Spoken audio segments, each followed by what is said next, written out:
So welcome everyone. Happy that you made it here. My name is Robin Nauer. I'm the head of marketing at Stella Bernrhein, and today I am here with Manuel Holzer. He's the head of sustainability and knows a lot of things about this matter. And today Manuel will give you a detailed look into our sustainability project in Peru. He will explain you our approach on how we try to ensure a sustainable cacao farming, how we try to improve it. During the session, feel free to ask any questions. Our Q&A section is open, and we will discuss any questions at the end of this session. So now I will hand over to Manuel. Manuel, please. Thank you, Robin. Hello, everyone, and a warm welcome to this presentation about the project Cocoa Trees and Climate Action, a project that we are implementing with our long-standing cocoa supplier, Norandino in Peru. And let's jump into it. The subtitle, there's a bit of delay. The subtitle of the project is Agroforestry System as a Climate Adaptation Strategy in the cocoa sector in the San Martin and Amazonas region in Peru, which indicates already the focus of the project is agroforestry, but there will also be more about sustainable cocoa farming, which you will see in a second. So the main motivation, main project goals are four. There is supporting climate resilience and climate mitigation. There is fostering biodiversity, increasing farm revenue and productivity, and long-term supply of quality cocoa. So these are the four pillars, let's say, of the project. And let's go now right into the project area. So Peru, I'll take you to Peru. In detail to the north of Peru. So the capital is there in the center, and Norandino, its home is the north of Peru. Their headquarters in Piura, close to the port, but the cocoa is actually produced, most of their cocoa is actually produced on the other side of the Andes in the Amazon basin in a region called Amazonas and a region called San Martin. And now we have been working in San Martin with this project for about 10 months. And we also move to Amazonas next year because there are also farmers working for Norandino. So Norandino is a long-standing partner of Stella Bernrhein. They are at home in Peru's north. I hear there are a lot of bing bing. Hello to everybody joining at this moment. So you haven't lost a lot. So I'm just moving on here, presenting our partner in Peru. There are 6,700 farmers. They are not all cocoa farmers. They unite coffee, sugarcane, and cocoa farmers together in this cooperative. And the cooperative is supporting farmers in cultivation on the field with field technicians, but also in the post-harvest processes such as fermentation, drying, and the logistics, and they even have processing. So let's see that a bit in close. So here we see on the left side maybe a more monoculture cocoa fields in the hills of San Martin. And on the right side, there is already a farmer working with a kind of agroforestry system. And once the cocoa is ripe, it is harvested on the field, or it is cut out of the husk and then collected in this basket that you can see here on the right side. It's a lot of tedious handwork. And then the cocoa beans are moved to fermentation. Here you see a fermentation center. Some farmers also have to ferment on the field or on their farm premises. And it has to be moved. The cocoa bean has to move regularly every few days to make sure that the fermentation process is adequate. And then after fermentation, there is drying.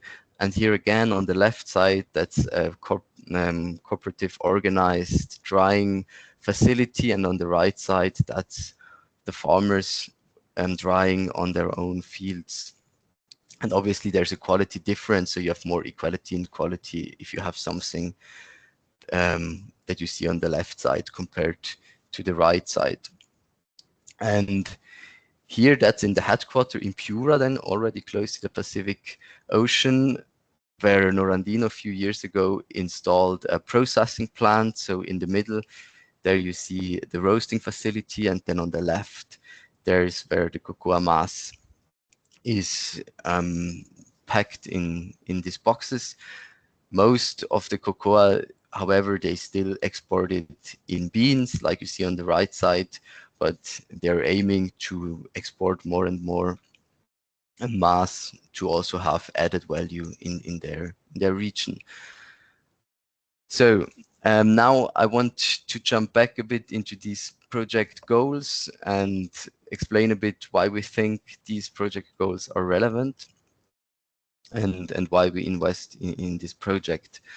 So the climate crisis, we're all familiar with it. Here I took a few pictures from a Peruvian newspaper. So these are all pictures from the same spot in the Amazon, of the Amazon River. And you see in the center, for example, the river below is the same as above. So there's a huge difference in water levels, and this is caused by a drought that has been on since a year now in the Amazon. So many of the cocoa farmers, they have been waiting for rain since April now. Normally in April there would be rain, or the rains are starting at latest. And now a few of the farmers in San Martin have experienced some rain a few months later now. So there are some good news, but also it's a reality that the Amazon, it has been his lowest recorded level this year. So huge impact of drought. And then also want to jump into a bit the region where most of the cocoa is produced globally, West Africa. So on this map, we see predicted harvest losses. So the red color predicts 60 to 100% harvest loss in the next years to come under the predicted climate change. The orange is a loss between 30 and 50%, and the yellow color indicates a loss of 10 to 20%. So basically the red areas, they won't be suitable for cocoa farming anymore in the future under this climate evolution. And in the orange and yellow areas, their adaptation is needed. For example, agroforestry system, which protect a bit from droughts and also heavy rains and different pressures that cocoa is facing under climate change. Then fostering biodiversity is relevant because the cocoa from Latin America, or specifically from Peru, is produced in the Amazonas basin. So the Amazon River is actually its source is actually in Peru. And when we look at the last 14 years, 3.8% of the Amazon area has been lost. And the Amazon is one of our most important biodiversity hotspots. It stores a lot of carbon on one side, but it also produces a lot of oxygens. We all know the term, the lungs of the earth. It is home to 10% of all species on this planet, be it mammals, birds, plants, insects, amphibians, reptiles. And a lot of our medicines, basically all of our medicines, have been developed from plants, and many of those plants come from the Amazon. So it's also a huge reservoir for potentially to be developed medicines in the future. And last but not least, it's an important part of the weather and local weather and climate system, and it influences water cycles. almost globally. So then another goal of the project is increasing farm revenues and productivity, because farmers, especially cocoa farmers, belong to the poorest segments of Peruvian population. Often their income and financial security depends solely on cocoa, and that means that they depend on market fluctuations, but also on climate impacts on their crop, or be it pest impacts. So they're really vulnerable to changes in their production of cocoa. And yeah, a slight change might trigger that they can't pay their bills anymore, can't send their children to school. So it's important to contribute to a more financial resilience among cocoa farmers. And last but not least, the cocoa is under high pressure. Let's say quality cocoa. On one side, there's also induced climate change, more and more pressure on um, pests and also on the productivity. So to make sure that in the future we still can have enough good quality cocoa, it is important to work with farmers to adapt their system in a way that they still can guarantee the high quality that we require. So then to be able to contribute to these goals, we have like 3 main activity areas or outcomes, project outcomes that we have defined, that we are working on. And this is, as said before, supporting farmers with agroforestry systems, but also to support farmers with other agroecological agricultural practices, also known as good agricultural practices. And last but not least, help to improve cocoa quality. So first, I want to jump into agroforestry. What is it exactly? So you can see here on the left side an agroforestry system, and on the right side more a monoculture system. That's from an experimental plot in Bolivia run by Feeble. And in a schematic view, it looks like that. So yeah, basically main components of an agroforestry systems are the shade trees. Then you have the cocoa trees, obviously, but then you also can have other crops. Might it be manioc, but also banana or fruit trees. There are many options to diversify the system. So agroforestry contributes to different project goals. So it really helps to make the systems more resilient against climate change by reducing the impact of drought and heavy rainfalls, as the canopies of the trees protect the cocoa trees from sun, but also from the raindrops when there are like torrent rainfalls.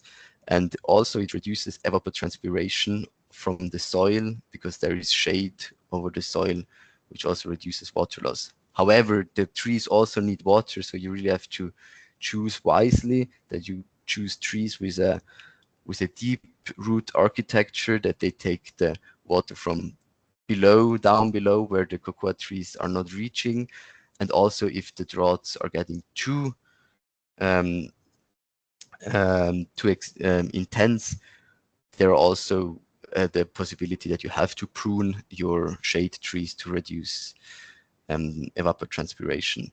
So the shade trees also store carbon, so you can increase the carbon storage of cocoa fields by planting shade trees, and they have a positive effect on local and regional climate and weather, because through the increased evapotranspiration of the water from the soil, there the shade trees help to form clouds, which then also again form rain, and yeah, and in that sense influence the weather system. And it also, the shade trees also contribute to biodiversity, because their canopies are home to many different species, be it insect, bird, or small mammals that live in these trees. Last but not least, the systems also help to increase farm revenue and productivity, because you diversify the system, so you can sell other crops than cocoa.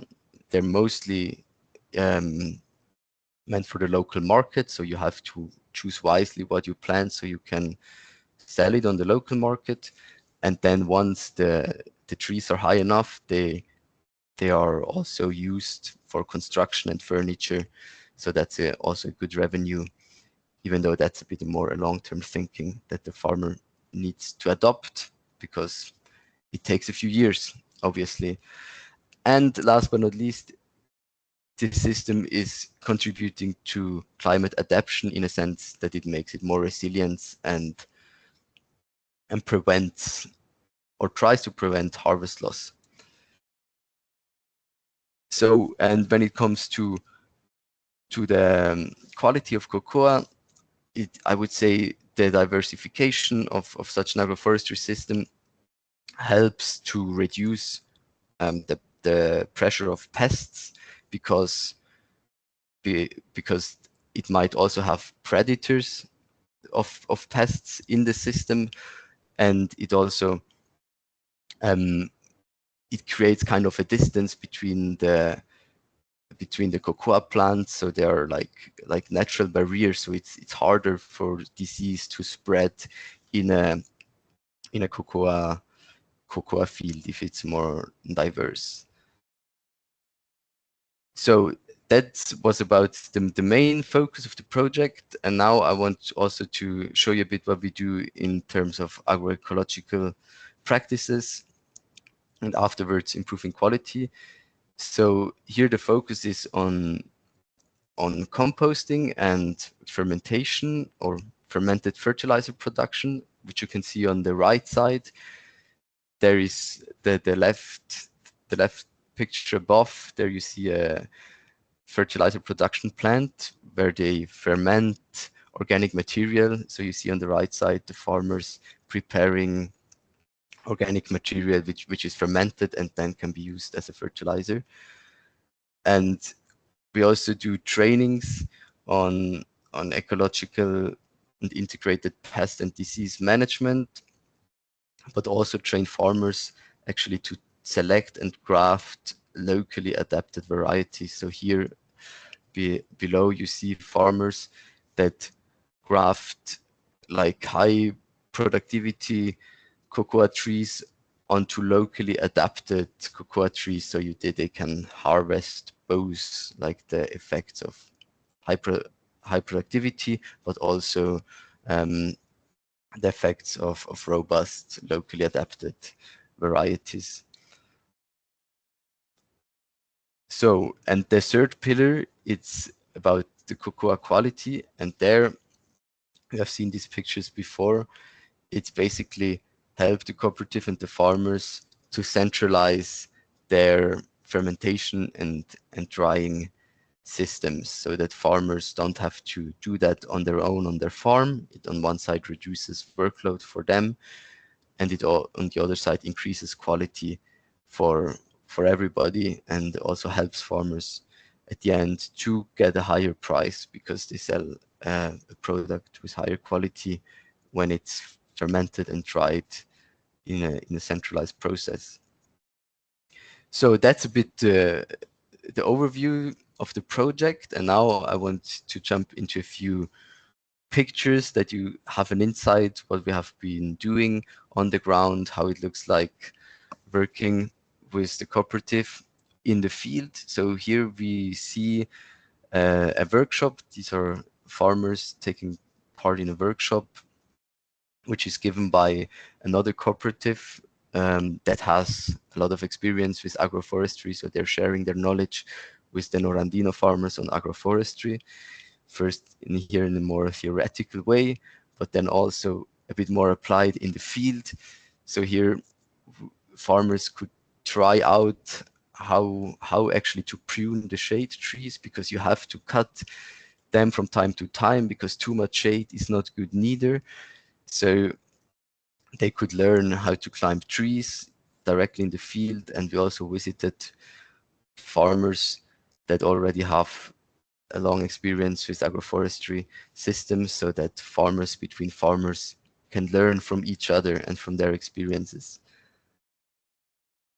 Then there were also inputs on economic um, issues of these systems. So how much you have to invest, what are the returns? Looks like a nice classroom here in the field. And then here on the right side, we also went with the farmers to their fields, and here you can see that's more a monoculture. There are not a lot of shade trees.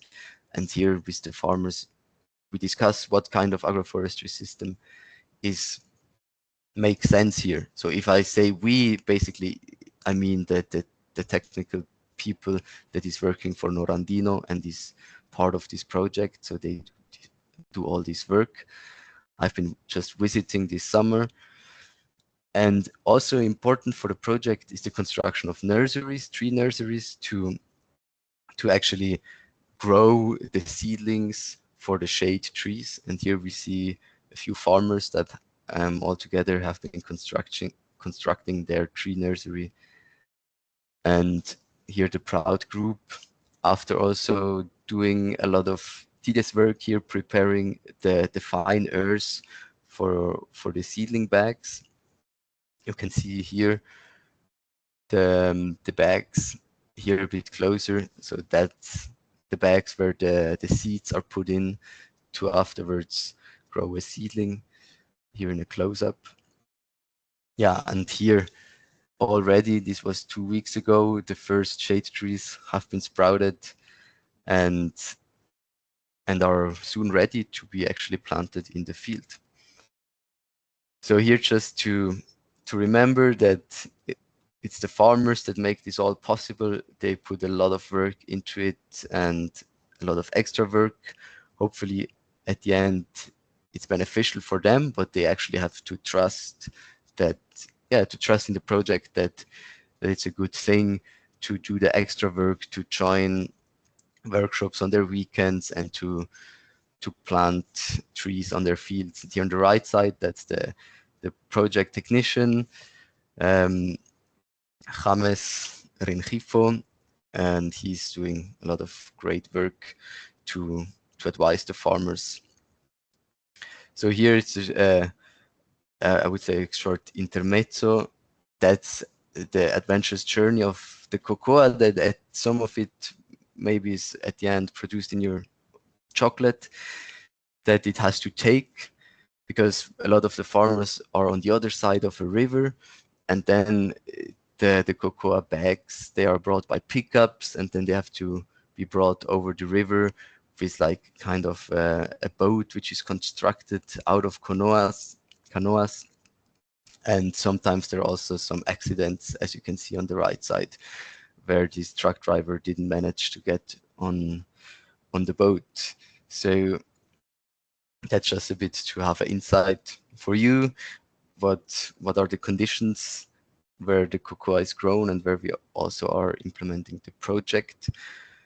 At that point, I want to thank you for your attention, and also to say maybe now to give you a bit an outlook. Now we have been working in San Martin. At the beginning, I told you there's also Amazonas, an important region. So next year we will start also working with the farmers in Amazonas and start building the nurseries and do workshops on the good agricultural practices and on the benefits of agroforestry and so on.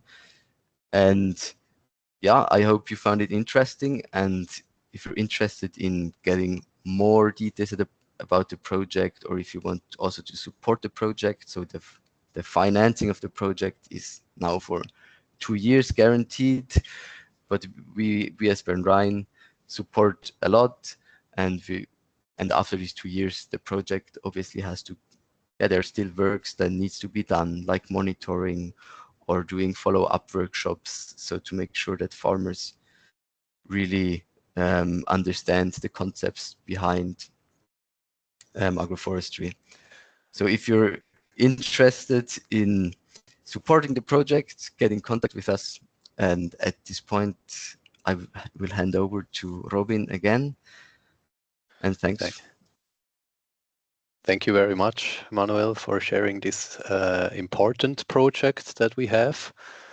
I leave the participants still some time to ask any questions they might have.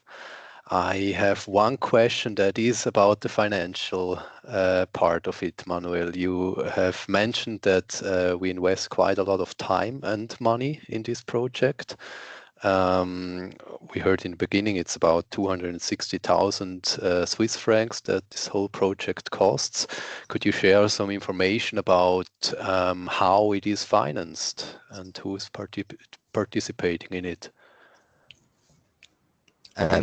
For sure. I can move here to my additional slides to give it a bit an overview. So maybe first to show here a bit.